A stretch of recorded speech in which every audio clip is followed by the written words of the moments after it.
time when families have been separated and many workers abroad displaced, there is a need for solutions and making sure our loved ones far away are taken care of. Here to share with us their platform called Beam&Go, we have with us Albert Go, COO. Good morning, Albert, and welcome to the broadcast. Hi, Danny. Thank you for having me in your show. Thank you so much. Now, this is very exciting for me because I love having new product, not necessarily new. This you've been on board for quite a while, but new to our show. Just give our viewers here a flavor of what Beam and Go is all about. What makes it so different from other, let's say, e-commerce platforms or remittance platforms? When did it start, and all of that? Okay, first of all, Beam&Go is a social impact payment and digital marketplace that empowers migrant workers by giving them control over their hard-earned savings. It's basically us shifting the empowerment back to the sender so that they can ensure that the families won't misuse the funds that they transfer to their families back home. And this is actually according to a study by the BSP back in as early as 2015 that 82% of the remittances of OFWs are actually meant for basic needs: food, clothing, day-to-day needs, payment of bills, anything that it's related to the families of the OFWs and their subsistence. But of course, in this time of the pandemic, we know what happened, that a lot of the OFWs started to struggle and lose their jobs. In fact, the economy, the data is showing that there's going to be up to 40% decrease of the remittances of OFWs in totality this year. And that is huge. That's why we're seeing that a lot of the OFWs are becoming more prudent, and that's why they are choosing the platform of Beam&Go as an alternative option so that they can ensure that their loved ones will use it for basic needs. Now, your question there is what separates Beam&Go. First is our platform is really highly curated. We have identified the categories that we want to onboard to help the OFWs and also uplift them out of poverty. So we started with, in 2014 and 15, we started enrolling and registering the supermarkets in our platform through an electronic e-voucher. But what's unique about our solution is that the OFWs and their families can only use it for basic needs. They can't actually consume alcohol and cigarettes through that platform. And over the years, we have increased the number of merchants that we have there. We have the big brands there. As I can mention, some of them are the Gaisanos, the NCCC Group. We also have SM there. It's actually varies around based on the needs of the segment. And we have over 1,000 branches in our platform. But of course, because of the pandemic, and a lot of your viewers would want to know about this, is how about the pandemic, where you know that a lot of the OFWs cannot leave their house, or Correct. they're sending it to their family members who are senior citizens and it's not safe for them to leave their houses. We actually found a solution to that. It was just timely, Danny. Just Mm-hmm. days or weeks before the pandemic, we launched Bigas Padala, we call it. Basically, it's 25 to 50 kilos of rice, and we partner directly with the distributors. We started first launching in Metro Manila, and then later on, we were able to scale nationwide in the Philippines. And what's good there is the OFWs have been ordering. It's like selling like hot pancakes at this point, where a lot of Correct. people are buying every week, and dami umu-order. What's good about it is it tackles that issue of isolation. Kasi nga, Mm-hmm. because of COVID-19, a lot of the families have so much anxiety, they're stressed, and if they have to travel to the next supermarket, which takes them about 30 to 45 minutes away, then they were asking Beam&Go for a solution. That's why we added this Bigas Padala. And later on, I was shocked because these SMEs, they're starting to reach out to me. We onboarded, let's say, supplements, Mm-hmm. vitamins, and we also onboarded even some of these basic personal protective equipment like N95 masks, Right. anything alcohol that we've been selling at a very cheap price in our platform. And what's good about this, it helps them in their healthcare. Kasi nga, this COVID-19 pandemic, let me tell you the truth, it's Mm-hmm. not really a crisis of health. It's actually a crisis that exposed the labor sector in Correct. our country. So parang look at it, 340,000 overseas Filipino workers have lost their jobs. Based on the data from the DOLE, 135,000 were able to return back to the Philippines. A lot of them are still stuck abroad. Mm-hmm. And in fact, if you look at it, some of them have even decided to just stay abroad because they don't know what's going to happen if they return back home. There's no clear cut solution for them whether to start their business or to find another job. But if they see all these stories of 45% getting unemployed, it just without them returning pa to the Philippines, then Ang hirap. Yeah. yeah, this is like the Yeah. big question mark there. Yeah, exactly. Albert, I love this platform now because, like, apart from being a reporter, it's also 10 years teaching financial literacy. That's where you and I sort of crossed paths as well earlier on. And one issue is really that, parang it's always been a pull system with the people, the families left in the Philippines asking for padala, rather than a push system where the person, the OFW, is the one making the decisions on where the money should actually be going. So that's a great thing. I wanted to ask, what has been the reception and the change in culture? Because that has been something that has really hampered financial literacy for us here in the Philippines, because nahihiya yung mga OFWs hindi magpadala. Kung 'di ba sasabihin ng mga tao Correct. here, we want, mama, gusto ko ng bagong cellphone. I want, 'di ba? I need this new gadget. I want a new TV.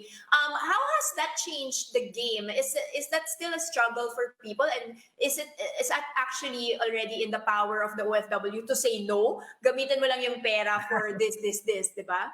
Correct. Well, that's a very good question because when we first started Beam and Go, that was actually one of the main questions or criticism in our platform. People were asking, why would OFWs choose your platform, or even their families? Would they get mad? Would they Oo. complain na, Mom, bakit ito yung pinadala mo sa akin? I want cash for Exactly. myself.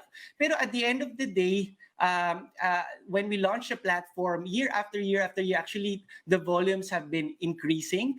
And in fact, at this time of the pandemic, it's becoming more apparent that OFWs, the resulting effect of this pandemic is that OFWs have started to become more prudent. And you can see it Mm. in our sales that from the first quarter prior to the pandemic to the second quarter of this year, we saw an increase of over 100% because of the ECQ. And then Mhm. it stayed there at that level for 3 months. But the last 2 months, because especially this month when the President Duterte announced the resumption of this GCQ or ECQ, the Mhm. last 15-30 days, we're seeing another increase of 80%. So what does this tell us? The OFWs are becoming more prudent also because they're scared. Anytime they might lose their jobs overseas, and those who have, some of them have even lost their jobs, naghahanap na lang silang paraan to stay alive overseas. So that's why they're very clear. Wow, this is a great platform, Beam and Go. Parang I can just choose to deliver meats, vegetables, and then in Mhm. pricing pala, I wanted to tell you, Danny, Go kasi ahead. sometimes the pricing sa mga groceries is a lot more expensive. Na parang why is let's say yung broccoli is so expensive, it's over Mhm. 300 plus pesos, but if they choose these bundles in our platform, we work directly with these distributors, SMEs that drive the cost down by more than 50%, and that actually has become more a prudent and efficient way to help their families. Kasi besides them not having to go to the grocery, they can Correct. actually already stay at home tapos they deliver na lang in goods. And so far, we haven't received, actually, 99% are happy, I would say, confidently say, because we've invested a lot in our customer service. So you can see, why did I say we're a social impact startup? Because lahat po ng employees of Beam and Go, there's like 19 of us, are coming from OFW roots. In fact, the people that Wow. we Oo. hired are returning OFWs. Their parents are working as domestic helpers in Singapore, Hong Kong. So nakikita nila parang yung drive that they work every day to ensure that the families receive the goods and have a very good experience with us. And what's good, Danny, is also our team can speak the dialect, which is Bisaya, Mm. Marami sa mga OFWs Ganda, there oo. from Tagalog speaking, they speak the dialects. And what's good, we can speak Ilongga, we can speak Mhm.